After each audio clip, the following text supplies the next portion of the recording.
Bonjour à tous, je m'appelle Charline, je suis diététicienne et aujourd'hui je vais répondre à cette question. Pourquoi fait-on de la rétention d'eau? C'est ce qu'on va voir dans cette vidéo.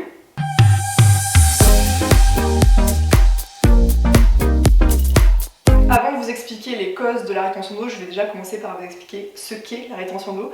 Donc faut savoir que le corps est constitué à 70% d'eau, dont les 2/3 vont être intracellulaires, c'est-à-dire concentrés dans les cellules, et le reste va être extracellulaire, c'est-à-dire à l'extérieur des cellules, donc on va retrouver dans les vaisseaux sanguins, dans le liquide interstitiel. Donc le corps va s'occuper de réguler entre la filtration et la réabsorption de l'eau entre les vaisseaux sanguins, le liquide interstitiel et les tissus, et lorsque cette régulation est défaillante, l'eau va se retrouver piégée en quelque sorte dans les tissus, c'est la rétention d'eau. Donc comment savoir si on fait de la rétention d'eau? C'est très simple. Déjà, vous allez avoir cette sensation de gonflement physique. Vous allez le voir ou le ressentir au niveau du visage, au niveau des mains, au niveau des pieds. Vous pouvez avoir du mal à enlever vos bagues. Si vous avez des chaussettes, vous allez avoir une démarcation qui peut être aussi associée à une rougeur.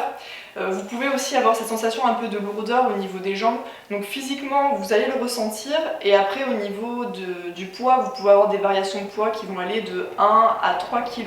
Donc c'est des variations de poids qui sont importantes en peu de temps. Si vous avez une variation de poids d'1 kg en moins de 24 heures, ça ne peut être que de l'eau. Et on y vient enfin à cette question qui vous brûle les lèvres. Pourquoi fait-on de la rétention d'eau?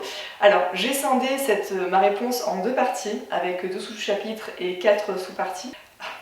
Hashtag boutade. J'ai scindé cette réponse en deux parties, les facteurs malléables, c'est-à-dire les facteurs sur lesquels vous pouvez avoir un impact, et les facteurs non malléables, c'est-à-dire les facteurs auxquels vous devez vous adapter, et on n'a pas le choix quoi.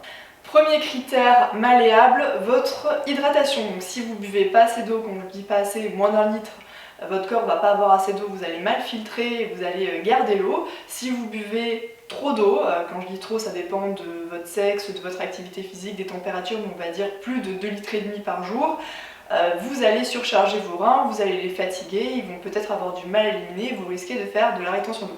Deuxième facteur malléable, votre consommation en sel. Alors il y a le sel que vous ajoutez dans les aliments et vous avez le sel caché, bien caché. Déjà dans tous les produits industriels, c'est aussi un excellent conservateur et comme vous le savez, le sel retient l'eau, donc effectivement pour certains industriels ça va permettre de gonfler le produit pour le rendre plus lourd et le vendre plus cher. Tout ce qui va être olives, gâteaux apéro, la charcuterie. Certaines eaux peuvent être très salées, je prends l'exemple de la Vichy Saint-Yorre qui va être très riche en bicarbonate de sodium. Le poisson fumé, vous avez le pain qui va avec le fromage souvent. Donc bien sûr le but n'étant pas de supprimer ces aliments-là, peut-être de les consommer en moins grande quantité ou moins fréquemment ou pas tout associé. Troisième facteur malléable, ça va être la consommation d'alcool. L'alcool déshydrate, l'alcool génère de la rétention d'eau. Vous le sentez de toute façon si vous faites un apéro, voilà, quelques verres de vin, quelques bières, le lendemain on se sent beaucoup plus gonflé, en plus d'autres effets secondaires, mais on se sent aussi beaucoup plus gonflé.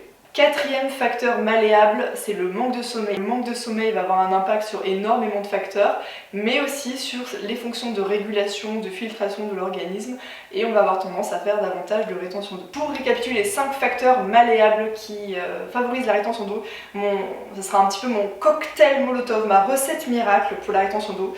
Ça sera de faire un long apéro de 5 heures assis, surtout ne pas danser, d'avoir très peu d'eau, très peu d'eau, c'est important, beaucoup d'alcool, du fromage, du pain, des olives, de la charcuterie. On ne s'hydrate pas surtout, c'est important, et on ne dort pas, on dort très peu, surtout à ne pas oublier. Maintenant qu'on a parlé des 5 facteurs malléables, on va parler des 5 facteurs non malléables qui jouent sur la rétention d'eau. Déjà, le terrain génétique. Merci maman, merci papa. Il y a des personnes qui ont plus ou moins de prédisposition à faire de la rétention d'eau que d'autres. On s'adapte. Le deuxième facteur non malléable qui joue sur la rétention d'eau, c'est la chaleur. Donc l'été, on aura tendance à faire beaucoup plus de rétention d'eau que l'hiver. Pourquoi? Parce que le retour veineux va être beaucoup plus difficile, la circulation sanguine va être mise à rude épreuve et on va avoir tendance à gonfler. Bien qu'on élimine beaucoup par la peau, on va avoir tendance à gonfler, à faire plus de rétention d'eau que l'hiver où on va davantage éliminer par les reins. Le troisième facteur non malléable, c'est la mauvaise circulation sanguine. Donc bien sûr, ça répond aussi à des critères génétiques.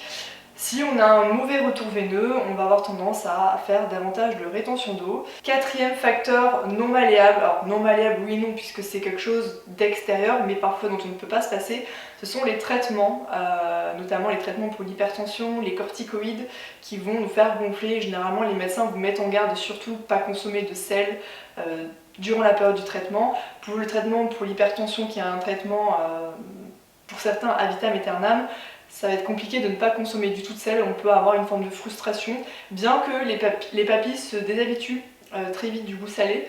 Dans ce cas-là, l'objectif c'est vraiment d'apprendre à cuisiner différemment pour redécouvrir aussi le goût des aliments, se déshabituer de ce goût de sel et éviter, en tout cas limiter au maximum la rétention d'eau. Le cinquième facteur non malléable, ça va être les déséquilibres hormonaux. Les femmes y sont beaucoup plus sujettes, notamment dans la période du syndrome prémenstruel, donc les quelques jours précédant les règles, et après ça dépend de notre faculté, notre facilité à éliminer la rétention d'eau.